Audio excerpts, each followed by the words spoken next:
Morning, everyone.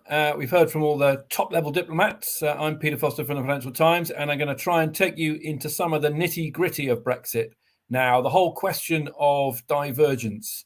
How do we manage the UK's commercial relationship with the EU when in so many areas the EU is moving one way, the UK is moving another, or indeed is just passively staying still and therefore by default finds itself separated from the EU, from the EU's regulatory orbit and umbrella, and that covers so many areas from industry, from cars to the question of CBAM and what we're going to do about managing carbon taxes going forward.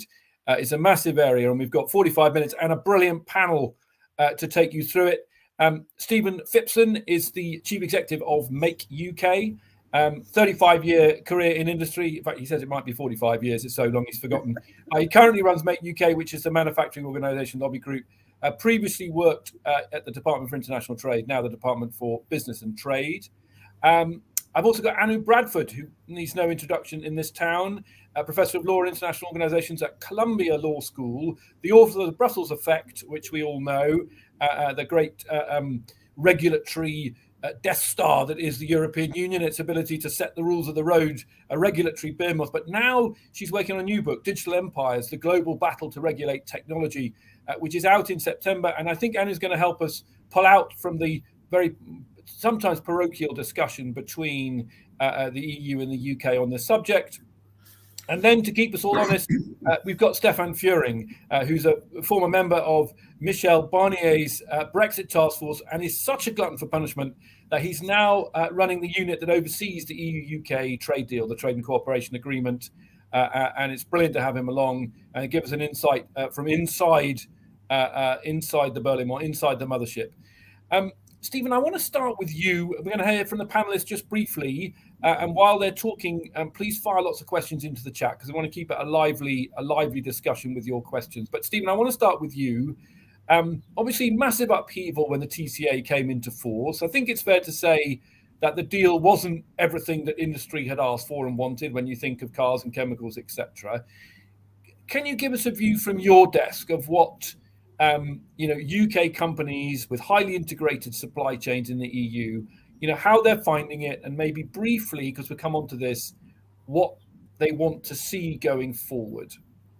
Sure, thank you, Peter, and it's great to be here this morning. So welcome to everyone that's dialed in. First of all, let's think about manufacturing in the UK. So 200 billion to the UK economy, 9th largest manufacturer in the world in terms of where the UK is, all around advanced manufacturing. As we know, the Chancellor's called that one of his growth pillars going forwards. Why is that so important to the UK? It's because it's 50% of our exports. And if we break those numbers down, 45% of what we do is to our largest trading partner, the EU. So for manufacturers, the trading relationship between the UK and the EU has been vital for the last 35 years. It's an absolute integral part of it. And as you say, Peter, the interesting part is this is not about exporting finished goods. A lot of that is integrated supply chain work. It is parts of engines going backwards and forwards across the border, gradually being built up into full-scale products. Sometimes we have tracked products which go up to 12 times across the border, backwards and forwards, before they are finished. And a lot of this is conducted by international companies, a lot of them very big European corporations that are invested in the UK. So when we start to see non-tariff barriers in the trade deal, when we start to see the fact that we've left the block and we're doing it on a different basis, that adds a massive level of complexity to the manufacturing environment in the UK and the ability to sustain that integrated supply, which is absolutely vital. Now, we've been pushing very hard with government to say that TCA needs to be improved. We need to have a much, much closer relationship. And what we don't favour, as in general, is divergence away from many of the EU regulations that create that level playing field. The ability to compete effectively on both sides of the channel is absolutely vital.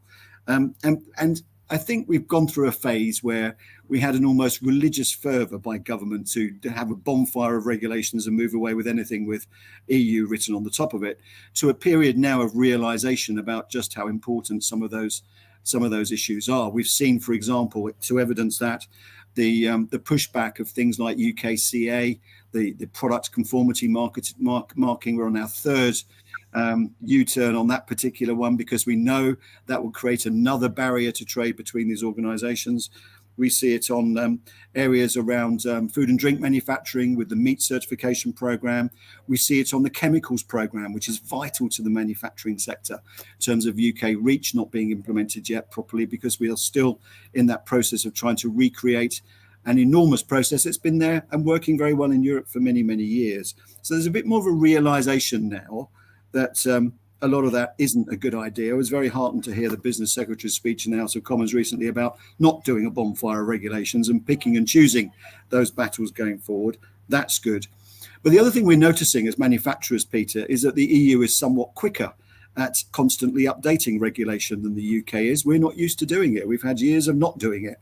We haven't had those agencies in place, and we see ourselves now slowly moving into a rear position, a catch-up position, as the EU regulates some of the new areas. We see it in the cyber area, single-use plastics, those sorts of areas where we're almost trying to catch up and copy what the EU's done. There's that feeling that we're doing a bit of a catch-up. And if you look at the chemicals regulations, which is so vital, there are thousands of new chemicals being regulated for in the EU. And if we were to adopt our own system, we'd be again somewhat behind the pace of doing it. We don't have that infrastructure or experience in the UK to do it.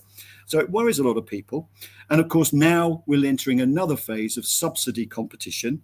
And again, the level playing field provisions, what we're doing about things like carbon border adjustment mechanisms, are going to come into a much higher priority for a lot of those investors in the UK.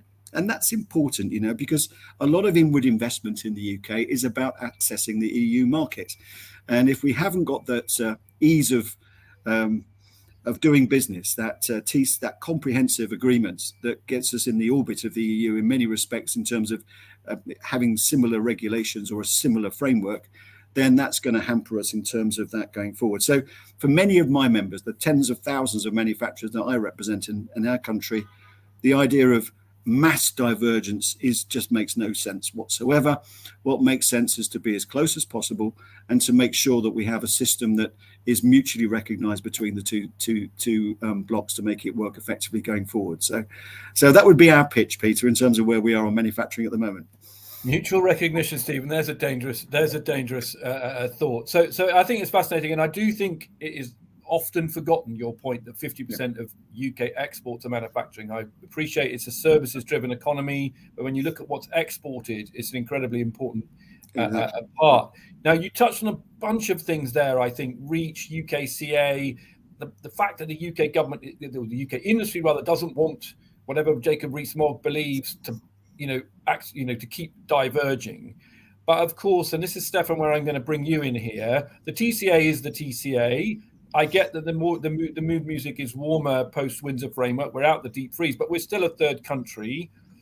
A lot of what Stephen's talking about strikes me as voluntary alignment, and we know that alignment doesn't bring us access. But we've got the TCA review coming up in 2025, the 5-year review. We probably, I don't think it's that controversial to say, we may well have a new government in London. It might be a minority government, who knows? But it's not an unreasonable supposition to make when we're looking forward to 2025 that we may have a different government. So some of those red lines may be there. Can you frame for us, from your perspective, when you listen to Stephen and you listen to talk of mutual interest, where can we take this relationship as it moves out of the Windsor framework impasse or the Northern Ireland impasse? Where can we take this? What's possible, Stefan? Thanks, Peter. Good morning. Yes, indeed. We do hope that with the Windsor framework, or we do think that with the Windsor framework, we've turned a page. This having said, obviously, the TCA starts from a very straightforward premise. The UK is a third country. We have two separate markets, two separate customs territories, two separate VAT territories, two separate excise territories, and generally two separate policies. That's the whole premise of the TCA. And then the TCA, what it does is then punctually to work together on certain aspects, or for example, to remove customs duties for originating goods. So that's the whole premise of the TCA. And within this premise, we are, of course, looking forward now to increase further the potential of the TCA. Much can still be done. In many aspects, the TCA is not yet fully implemented. But the bottom line, of course, of the TCA will always be what I just said, that the UK is a third country. And hence this concept of, if you like, pooling sovereignty that we have across member states, which in turn allows them for things like mutual recognition, having joint institutions, and so on. This is, of course, not foreseen in the TCA and was not wanted by anyone. On the review, just to pick up on this one. So the review is 2026, 2025, 2021 plus 5, 2026. Secondly, Article 779 is very clear that it's viewing the implementation of the TCA. It does not say revising or revisiting or renewing, let alone amending. It's exactly what it says. It views the implementation. We are viewing this implementation every year in our annual report. The last one dates from 15th of March of this year. We've concluded very clearly that we do think the TCA is a very good agreement for the EU, because it does allow for the market access that one can typically in these kind of agreements achieve. At the same time, it does not trespass on any of the red lines that we've drawn politically in the context of the UK's withdrawal. So just let me follow up there. So I played devil's advocate. I mean, the bits of the TCA where the Partnership Council by mutual agreement could be relatively ambitious. So, for example, on rules of origin, obviously there's provision in there for linking carbon schemes. Now, I totally appreciate that on paper it's a implementation review. Do you think that if a different British government came with a more ambitious outlook and different red lines, that it could be a punctuation point, an inflection point where something deeper could be done? I mean, I think, for example, about mutual recognition of conformity assessment, Michel Barnier being very clear that the UK wouldn't be a certification hub off the coast of the UK, but nonetheless, there are conformity assessment deals, aren't there, between the EU and other trade partners of the EU. I mean, you know, if the politics was right, if the framing was different, because as you say, the TCA was born out of a particular view of the EU-UK relationship. You know, without wishing to have become too much of a crystal ball, you know, it could be a very iterative, technocratic implementation review, but could it also not be, with the right political win, something bigger? Well, let's pick up on the different points you made. Let's start from the end. Recognition of certification bodies and their work in issuing certificates that allow for fixing the CE mark. There we had an approach to this matter in 2019, and I don't see why this approach will change in 2024. Actually, we've worked perfectly fine with the certification bodies established in the EU. And contrary to what some people said, there was no need to refer to certification bodies established in the UK in order to supply manufacturers, importers with the certificates needed in order to affix the CE mark on the goods that are placed on the EU market. The other point you made is emission trading. So it's true that a provision in the TCA, I would have to look up which one, alludes to the possibility of linking ETS emission system, but this is nothing the Partnership Council would do. This would be a fully fledged agreement, international agreement, with a mandate, etc., from the Council and so on, in order to establish a linking of the two ETS trading systems, emission trading systems. We did this with one country, that's Switzerland. The negotiation lasted around about 10 years. And it's to be seen what happens there. And the third aspect you made is rule of origin. We do think our rules of origin are fit for purpose, and we are not considering changing them. And it's interesting. I'm going to bring in Anu very shortly, because I can see we're going to get. I'm trying to get to divert it. But Stephen, what do you make of that? When I mean, you know what Stefan speaks the truth. But it also, it's quite a limited outlook, isn't it? And I mean, is CBAM on your radar? No, it absolutely is, Peter. Obviously, with foundation industries in particular, like steel industries, having an effective response to where we are with the carbon border adjustment mechanism is going to be absolutely vital. I suspect our government will just follow whatever the EU does at the end of the day, looking at it. We shall see exactly where we end up with that one. But you're right. I mean, obviously, in an ideal world, we would have a more comprehensive rule of origin work that takes into account diagonal accumulation. We'd ask for mutual recognition of professional qualifications, but this requires a political change in stance. And we do understand that the review, I mean, Stefan, of course, is quite right that the review is about implementation, but it doesn't stop us calling on ministers, Peter, to say, let's be a little bit more ambitious than that and see if we can go back into having a broader discussion about deepening the TCA and about making this trade between the two countries, or the EU bloc and the EUUK, a lot more efficient than it is at the moment. Lots of promises about that, lots of things about digital borders and everything else to bring down some of those non-tariff barriers. But at the moment on the ground, it's still extremely complicated for many of these manufacturers to navigate. No, indeed. Right, we're going to come back to some more of that, I think. Do throw your questions in the chat, because we'll get to questions quite shortly. Anu, you know, there's always a danger in these discussions that we get very, very focused on the minutiae of EU-UK trade. You know, I mean, that's because it matters and it's incredibly frustrating. But of course, we saw last week, didn't we, Sunak going to Washington, and, you know, 5 days after the EU-US Trade and Technology Council came up with a decision to have trying to draw up a code of conduct on AI, and Sunak's there trying to, you know, get the British oar into that discussion. When you look at the world now, you look at China, the EU, and the US, and there's the UK in lots of ways kind of playing piggy in the middle now, that it's outside the UK bloc. I wonder if you could, you know, with your global hat on, given that you're writing and researching this book and you're looking at things that are truly global in nature, like AI, like, you know, the tech sector, the internet, and how we regulate these data, etc. I wonder if you could tell us how you see the post-Brexit framework, as it were, for divergence and convergence vis-a-vis the UK, the EU, and the US, and China, indeed. Yeah, so thank you, Peter. So indeed, I would say that if there is some consensus emerging around the world, is that the big tech companies have become too powerful and we do need to regulate them. But there doesn't really seem to be a consensus on how we ought to regulate the digital economy. And I would say that there are three primary approaches. There is the American approach that is still largely market-driven. There is very little regulation coming out of the United States. There is the Chinese approach. They do believe in regulation, but it is a very state-driven approach. So it is still a regime with censorship and propaganda and surveillance, and much more focus on protecting individuals' rights, especially vis-a-vis the states.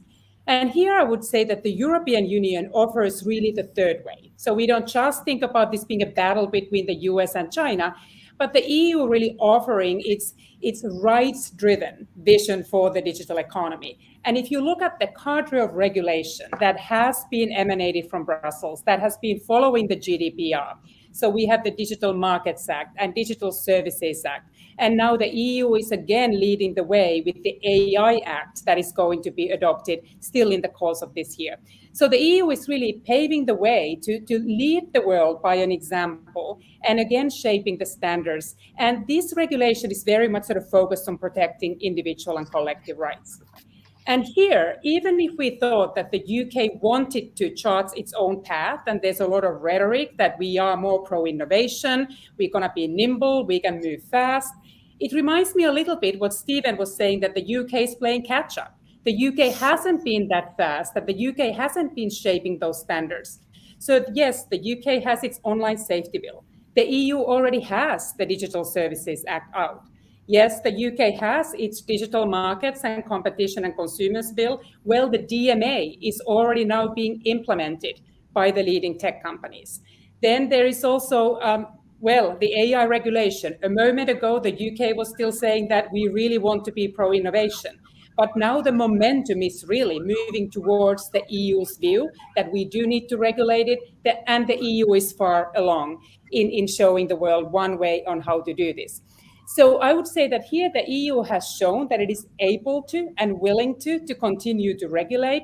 But if you look at all these British bills that I was mentioning, and even the way now the UK is starting to approach the AI regulation, the UK and the EU are very much on the same page. The UK belongs to this rights-driven camp and not the Chinese state-driven or the American market-driven model. The UK also shares the EU's view that we do need governments to step in, and we do need to base our digital regulation in rule of law and digital regulation. And I think it's really important to remember that whatever differences there are in how to implement that rights-driven vision between the UK and the EU, if we take the global perspective, the UK and the EU are very much on the same page. Some of the leaders of this techno-democratic way of governing the digital economy, and they together need to indeed work together with the United States in order for there to be a real alternative to the kind of Chinese digital authoritarian view that is also gaining a lot of influence around the world. It's a fascinating analysis, Anna, and it's. I think I thank you for it. Stefan? I'm going to throw this one back to you in a way. How do we? So the UK's we read has tried to get a seat at the Trade and Technology Council table, been rebuffed. I wonder whether one of the things that strikes me talking to officials both in the UK and the EU is just there's just a lack of apparatus, a lack of ways in which as Anu said fundamentally there's not a massive gap in approach. And yet the UK finds itself outside the door. Now, you could say that's Brexit, baby, but I wonder whether, there needs to be, for example, a way of dovetailing the UK in on the tech regulation piece. Does that exist in the TCA in your view? Do we need a new piece of apparatus, or is that just politically unrealistic, do you think? And is it ultimately going to end up being a G7 issue? It's interesting the Trade and Technology Council we're talking about putting its code and conduct through the G7. Does the UK dovetail in the G7? I just wondered how, just the architectural landscape, to avoid this gap that Anu's talking about. Thanks. I mean, of course, there's obviously the multilateral fora, and I'm sure on that topic that Anu just described, this will pick up further. There's also a bilateral forum to discuss issues like emerging technology, AI, etc. We have a specialized committee for digital trade that explicitly refers to the tasks, actually, this specialized committee to discuss emerging technologies, which clearly AI is, Article 211 of the TCA. So the apparatus, Peter, that you refer to is in place. It brings me back to what I said initially, but also the Vice President said this morning, to make full use of the TCA, of the governance mechanisms, and of the fora that have been created with the TCA. And I'm pretty certain when in autumn this trade specialized committee meets again, I don't know now the exact agenda, if it's already drawn up, AI will figure on that agenda as one of the key emerging technologies. So the forum is there. The idea of do you think, maybe this is an unfair question, political question, but do you think the forum, they're pretty anonymous, these forums? I mean, the kind of the minutes come out every now and again, but it's definitely not. It doesn't feel, at least, equivalent to the Trade and Technology Council. Now, obviously, the US is bigger and more important than the UK. I don't want to draw an equivalence there, but like these kind of committees, that they feel at the moment pretty low key. Is that fair? Do you think that they could become? I always wondered as a reporter when the deal went through whether I'd be spending my life, with colleagues in Brussels chasing lines from these meetings. But post-Windsor framework, are they going to become more dynamic, do we think? I think they are very dynamic. They also they're not public conferences, but the minutes are public, the agenda is public, and they are indeed a good forum to discuss the challenges that are being posed by new regulation.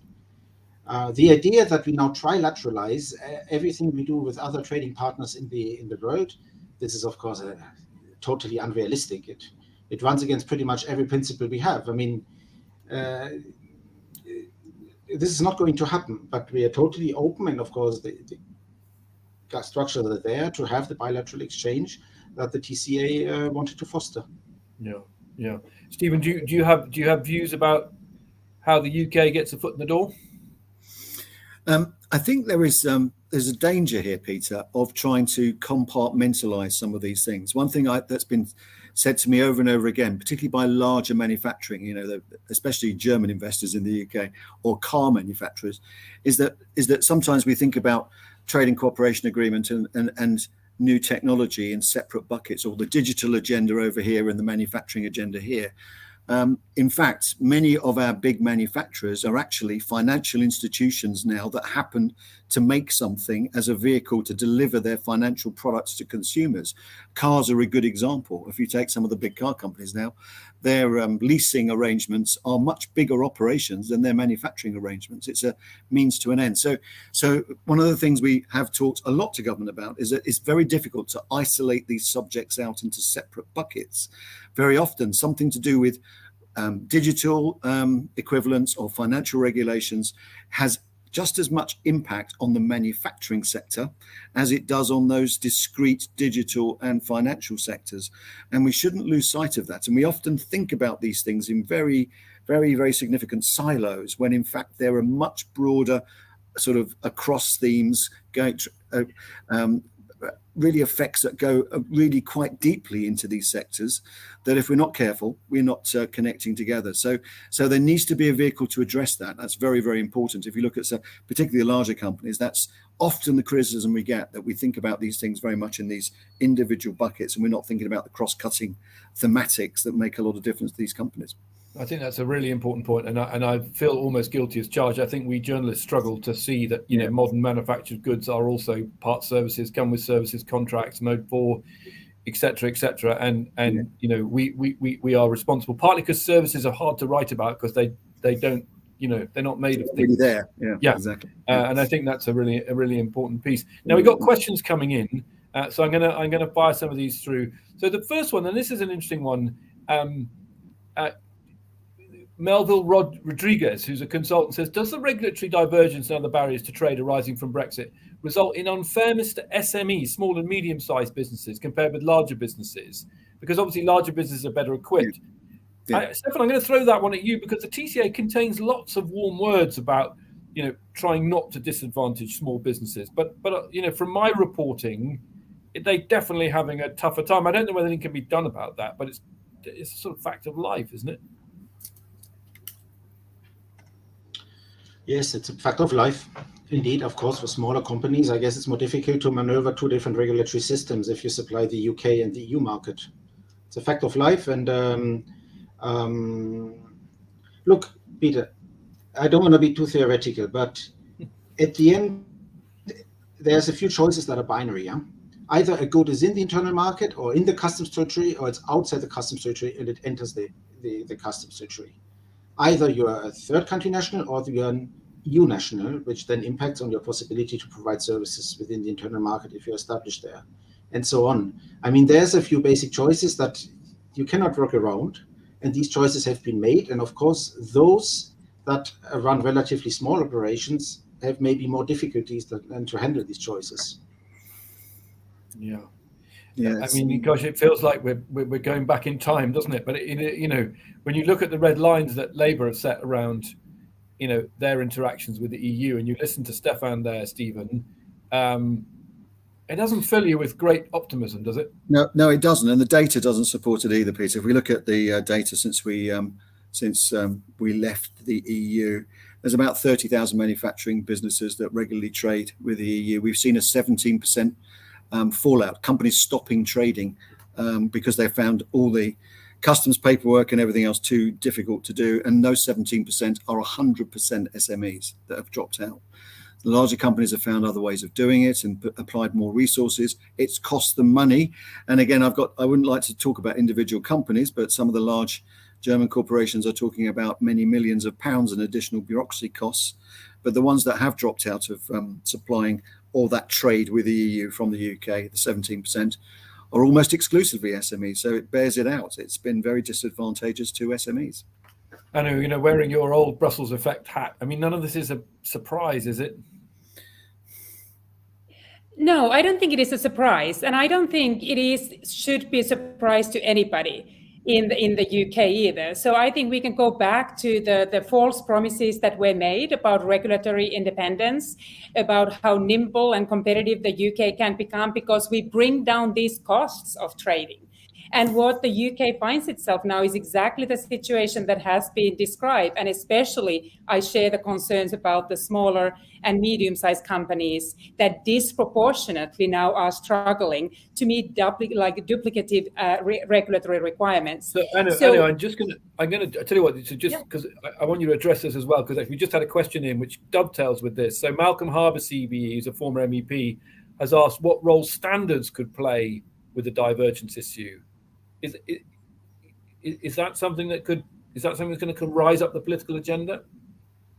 Yes, so standards are extremely important, especially when I was talking about digital trade and digital economy. And when we talk about AI, for instance, there's a lot of standard setting organizations, international standard setting organizations, where already the UK participants and EU participants and participants from all around the world are coordinating their positions. And here if I can bring the more of the global perspective, the UK and the EU and the US have been losing a lot of relative clout to China that has really consolidated a lot of the leadership positions in these standard setting organizations. And now there is a really strong argument to be made, and the UK and the EU and the US should be coordinating their own positions in standards for new technologies, for instance, that then could be used as global benchmarks. That's now not the same as the Brussels effect, because that would be more of a collaboration and finding a common position among the more like-minded countries, and then using that collective clout to reclaim that ability then to have greater say on standards. So standard setting happens in many different fora, and some of those are truly international, multilateral. And again, I would like to think that the UK and the EU are really closely aligned in what they want those standards to look like. I think that's a brilliant point. And actually, we were very good. You always heard from officials that some smaller member states didn't used to show up to EU meetings when the UK was a member. They'd let the UK, with its so much expertise in standards, help shape a lot of these standards. Stephen, there was a interesting report out by Hilary Benn's, Trade and Business Commission. One of the things it suggested was an EU-UK regulatory. Sort of joint regulatory affairs council, where the UK, notwithstanding, all the things that Stefan has said, essentially gets its regulatory experts in the room to try and help with what Anu is saying. And it's almost a free offer from the UK side, which could, in theory, lead to avoiding some of the fragmentation that I think Anu was talking about. Do you think was that an interesting idea? And obviously, then I'll come to Stefan to tell me whether it's all pie in the sky or not. I think it's worth just being clear, Peter. We are absolutely wedded to the ISO standardization system. That's the underpins everything that we do in the UK in terms of manufacturing, certainly, and many other sectors. And the ISO standardization system has nothing to do with the EU. That's a very, very separate thing. So, of course, we continue to work, support, and try and influence and write and do all the other things that we do around international standards, because that's the bedrock of many of the things. In fact, in many ways, the opposite of that is actually the American system. So we're a little bit concerned sometimes about getting closer to America, because they tend to use a state-by-state, rather unstable regulatory framework around their standards, if you look at where they are with ANSI and all the rest of it. So it's almost like the EU and the UK on one side. And well, they've got a number of different standard settings outside of the ISO standards. So there's almost a bit of a battle going on there. But on the regulatory side, which is within the EU orbit, of course, the more we can do to be sitting down and creating forums to talk and try and get closer, the better. I think one of the challenges that UK government officials are finding now is the point we made earlier, Peter, that we're finding ourselves behind very often what's going on in terms of advanced regulation in the EU. There isn't this wealth of experience in the UK. We've not had all those agencies in the UK that got that experience, and we are not in that position where we're leading. So I think there is now a recognition that we do need to be closer. Stefan, I don't know if you saw that Hilary Benn is a Labour MP who used to run the Brexit Select Committee and now co-chairs, I think, or the Independent Trade and Business Commission, that came up with some bright ideas to try and deepen the relationship. on that regulations piece, do you see scope for, deeper EU-UK cooperation, the UK, as it were, contributing its expertise to the discussion? I want to quickly reply first to Mr. Harbour's question. He knows, of course, what he's talking about, and I guess deliberately he used the capital S for standards. That's actually quite important, because I guess what he's referring to is really standards in the technical sense. And here one has to say that, for example, in Sensenelec, who is usually entrusted in drawing up standards, who then help to presume compliance with conformity, that BSI, the British Standardization Institute, is still very active in Sensenelec. So there is an element there at a very technical level of working together. And of course, it will. Sensenelec is not an EU body, it's not an EU institution, or it's not an EU agency. So there is work going on in this, in very practical terms, helps, of course, to address issues of divergence. Yep. I'm not sure to what extent, for example, Sensenelec works on new tech standards with capital S. There is some work ongoing, but it's, of course, not traditionally. Sensenelec in particular works particularly on standards for goods that are intrinsic in the good. The report that has been mentioned, was, of course, all these recommendations are directed to the UK, literally all of them. Indeed. So it's for us interesting to read this, but it's not something that we are bothered with at all. It's, of course, has nothing to do with the TCA. It puts forward a new model, which in many respects would not respect the fundamental red lines that the European Council has drawn years ago, when the UK notified the EU from its intention to withdraw from the Union. I think, Peter, generally, one has to be careful to not have a too UK-centered debate on this. Of course, there's almost on a bi-weekly basis coming a report from the Tony Blair Institute, from UK and a Changing Europe, the House of Lords, and so on. My job is to follow all this, of course, but I'm not aware that in the last 2 years, any of such a report has come out of the EU system. We have really moved on now with this debate, and I think the next decade is one where we deal more with the future member states than with the past member state.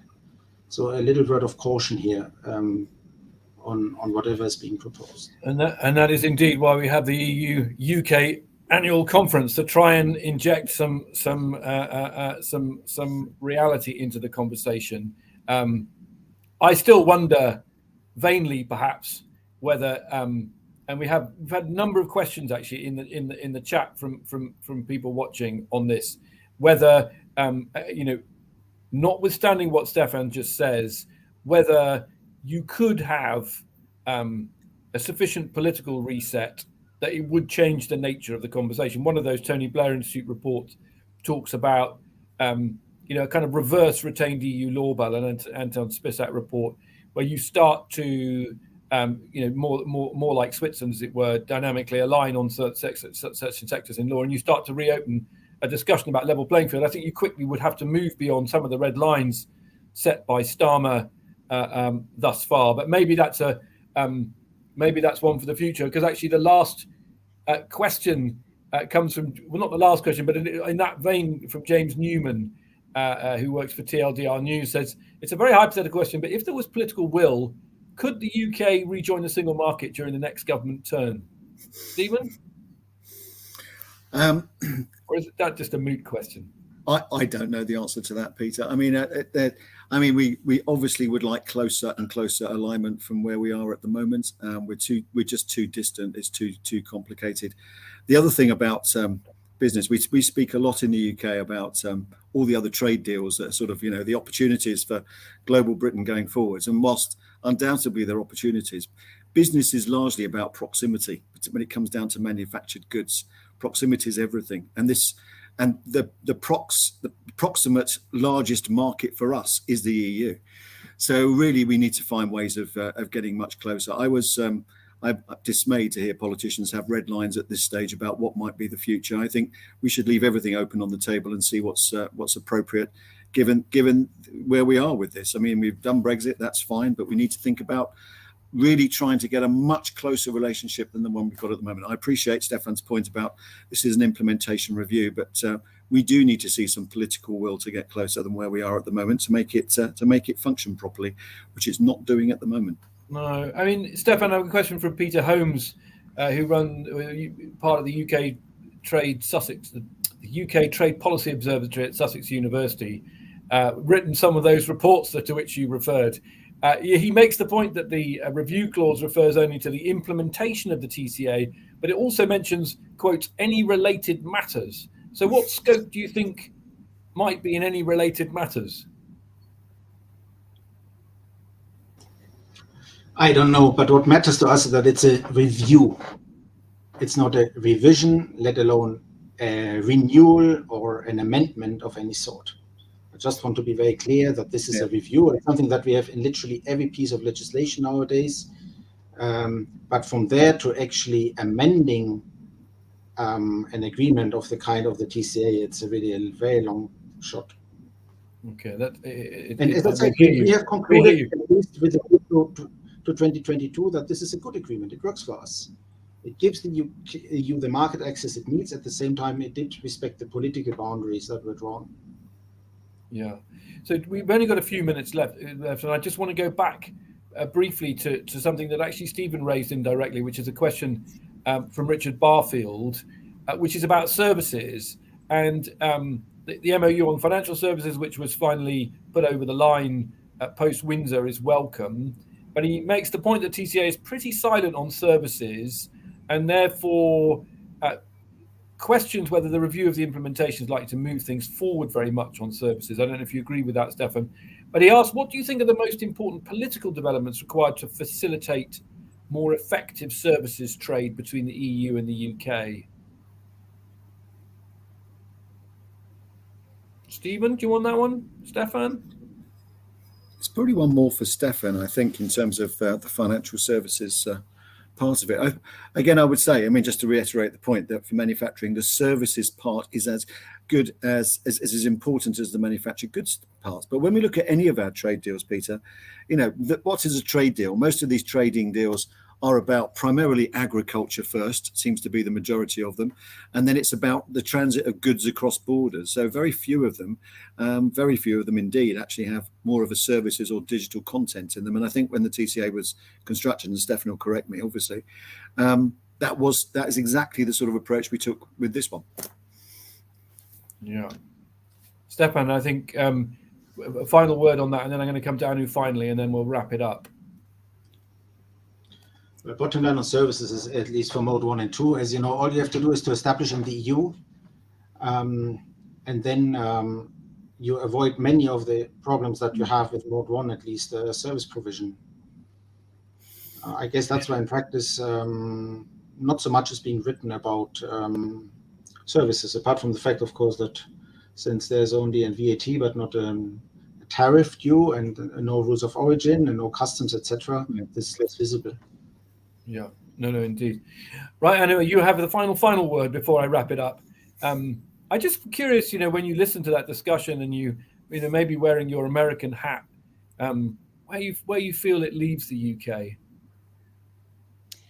Well, I think all of us would need to recognize how dramatically the world has changed since first the referendum on Brexit was called, and how many of the real, genuine, deep battle lines have been redrawn since, and how little Brexit may have made sense then, and how even more deeply unfortunate it is. If you think about how big the divergence to some of the other players in the world is, if you think about the geopolitical unity that is needed for the Western allies, for the European partners, together with the US to respond to the threat of Russia, the complexities of dealing with more assertive China, it seems like we also need to make sure that, I think it relates a little bit what Stefan was saying, that the EU has so many salient issues that it needs to focus on in order to look forward and move forward.